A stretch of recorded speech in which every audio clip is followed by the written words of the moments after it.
Hi, it's Noir Vortex here. Today this is the Armchair Philosopher's Guide to Saving the World. Ambitious, somewhat, but yeah, it's one of those videos where it's an asshole in a Tool t-shirt and a beard waxing lyrical about the world, its problems, and how we're going to solve them, potentially. So it's just going to be one of those videos like where I just chat shit and just see what my head comes up with, I guess. And so I'm going to explore theoretically, like, I guess, state structures, no state structures, governance, what the big issues are affecting the world, and sort of like brainstorm about ways that potentially that we as human race could solve those issues, I guess.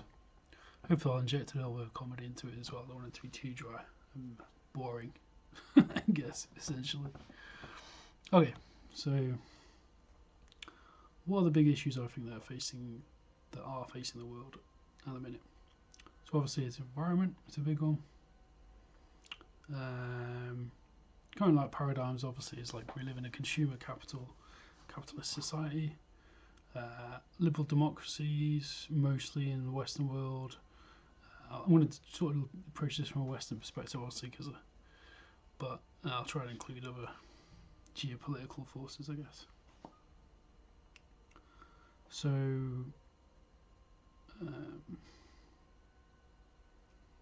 God, this is a hard one to start anywhere with.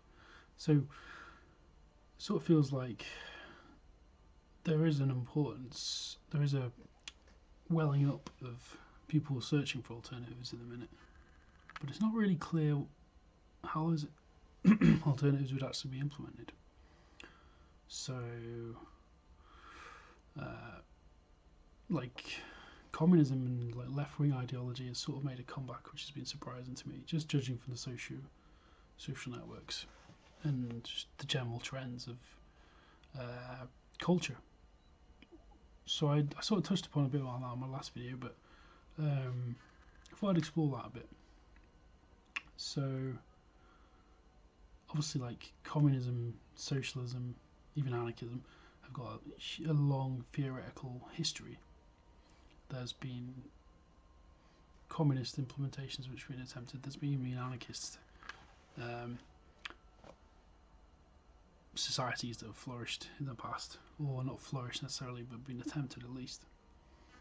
So one of the huge issues we have, I guess, is not issue. Well, maybe it's an issue. I don't know, but if it is, the consumer is the primary cultural force in our current paradigm. The consumer being the individual. So as the individual is very highly prioritized over the collective. So individual free rights. So sort of like classical liberalism. So like the rights of the individual, and that person's place within a free market of economic forces, I guess. Now, the big question that the left is really grappling with, I suppose, in the minute, and it's also, I don't know if they really provide a sufficient answer, even from I spent a lot of time just looking at all this stuff. I'm like, is how would a potential socialist society of some sort, because I know it's a broad church, deal with desire? Because fundamentally, in a consumer society, it functions based on our desires. So if you desire a thing, then you'll work on yourself to get to the point where you can acquire it. Obviously this has a material condition as well. This has material considerations, I guess, vis-a-vis to you need more money to get more things, more stuff.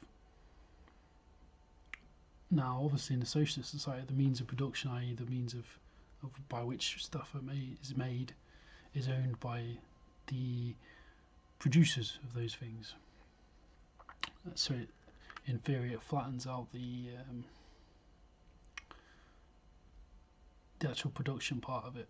But I've always been sort of interested in like how in a theoretical society which is run on socialist principles, where the workers who produce the goods, workers that produce the goods, they own the products of their labour, I guess. But how does that actually work in principle? Like, is it? There's been also it's interesting to sort of think about how would advertising work in a socialist society. So if you, I don't know, I don't want to assume that a socialist society would be centrally planned, because that's not necessarily true, I guess. Like, I mean, top-down command economies. That is one version of socialism that's been tried in the past, like Soviet Union, or it's the traditional, like, state-heavy version of socialism, I guess, where you have planned economies, central state management. But one of the key questions, I think, that any left-wing movement has to face, and I know I'm rambling a lot here, forgive me, it's just like a really tough subject to breach, is desire. So people want stuff. Maybe I'm making some assumptions here, I don't know, but people desire things. It's arguable whether those things are actually useful in the long run, or whether it's just like sort of a false, you know, maybe we don't need all this stuff. That's like, maybe we've been programmed by capitalism to think we need all this stuff. That's well deep, bro. But I digress.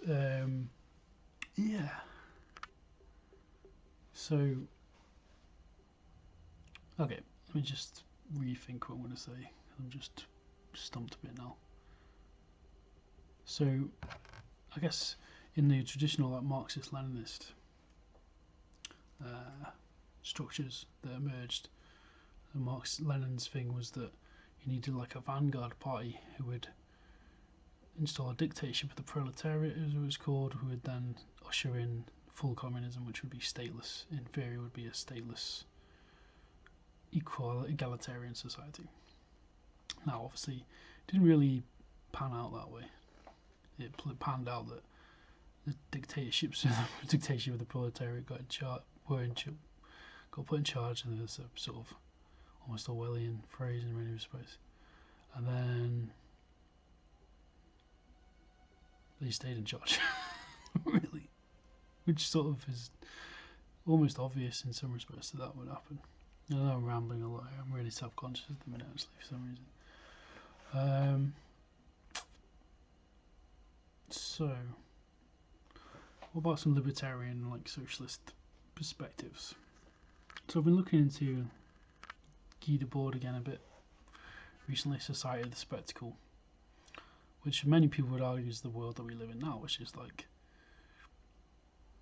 our desires get translated into the spectacle. The spectacle itself is self-perpetuating, and we can't really think of any way out of it.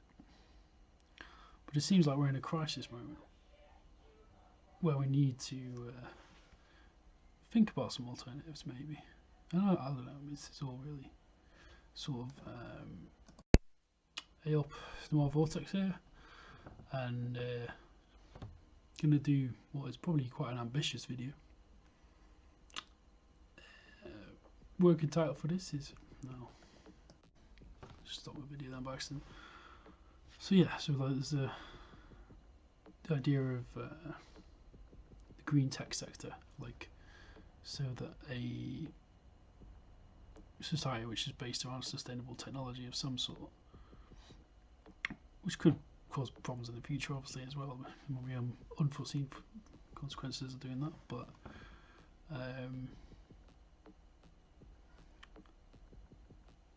like, I guess any change that happens will have to be incremental, by which I mean change one thing, then you change another thing.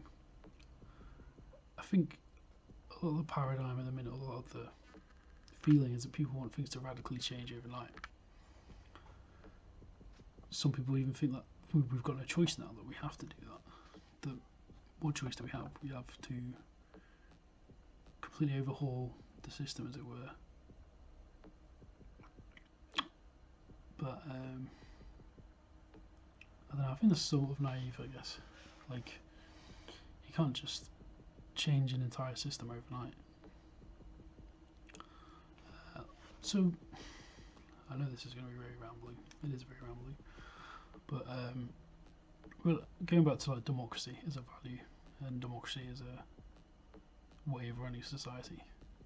So, we think of democracy in the terms of we live existing now, which is like a liberal democracy where you can change the ruling party every 4 years, or whatever it might be. So you can vote in a new leader, new party, new way of doing things. Usually it's two-party system.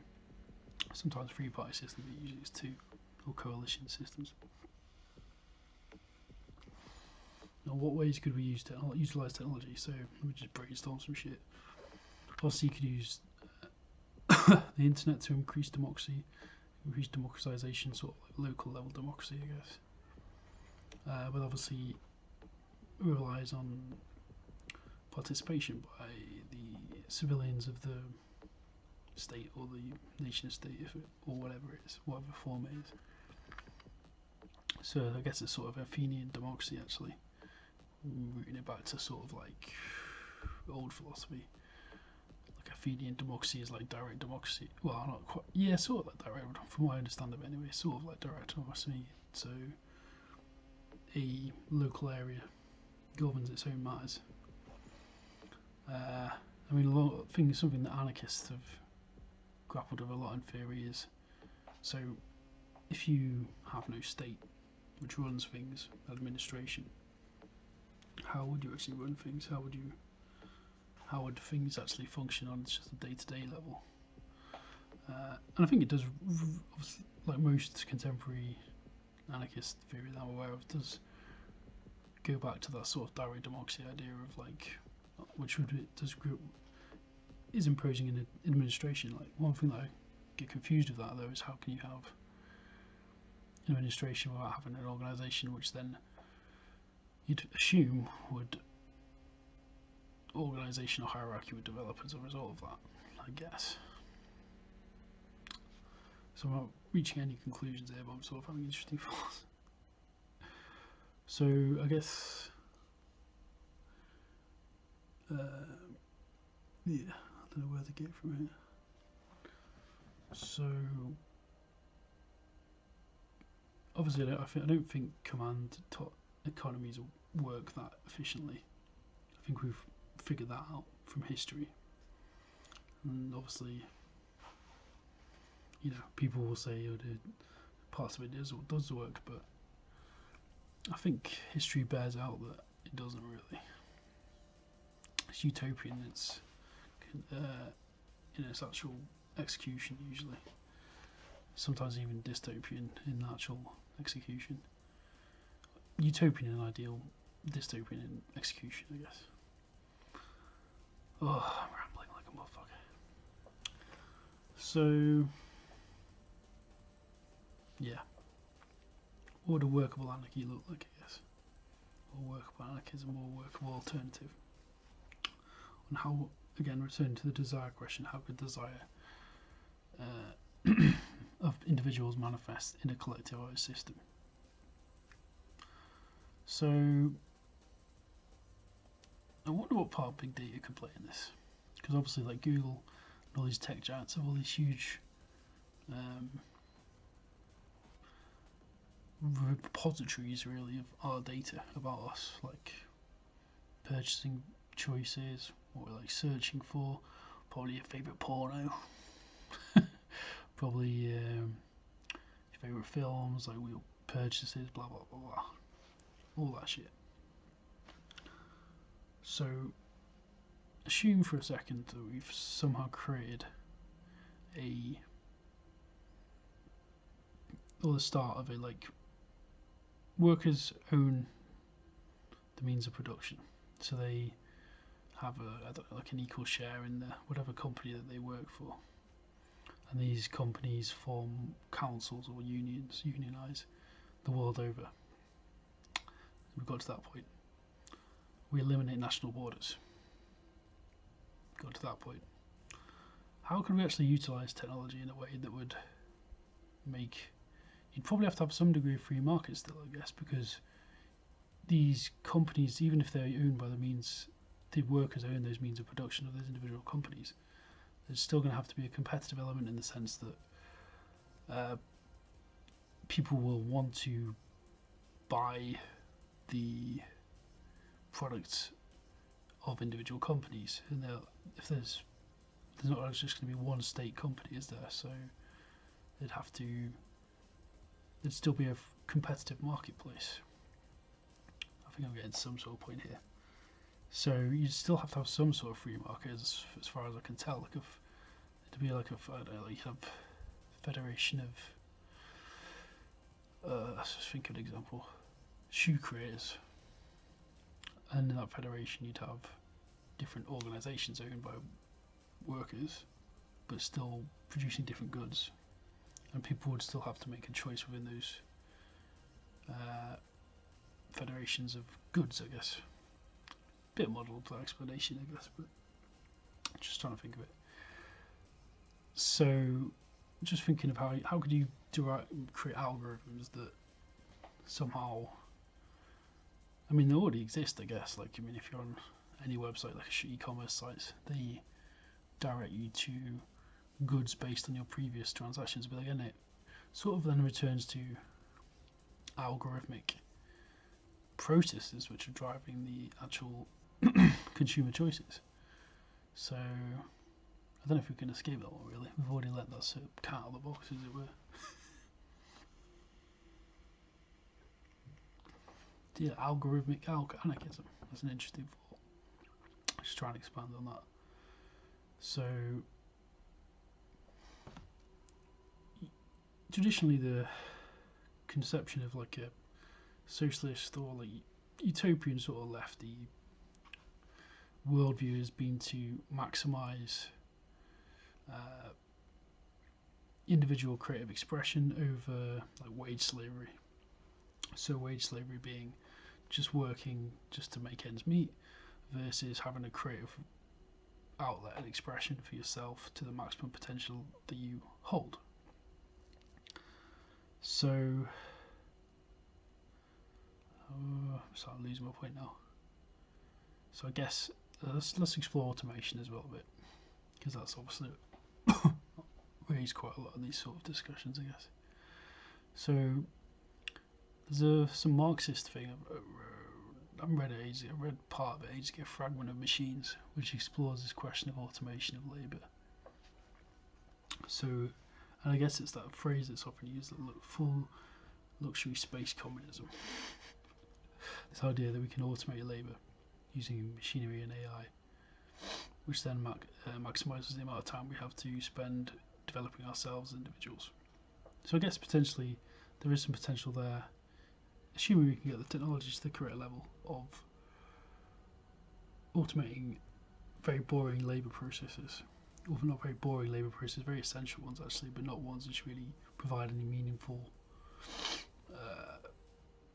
labour for the individual who actually has to do that stuff, like working on a factory line or being a miner.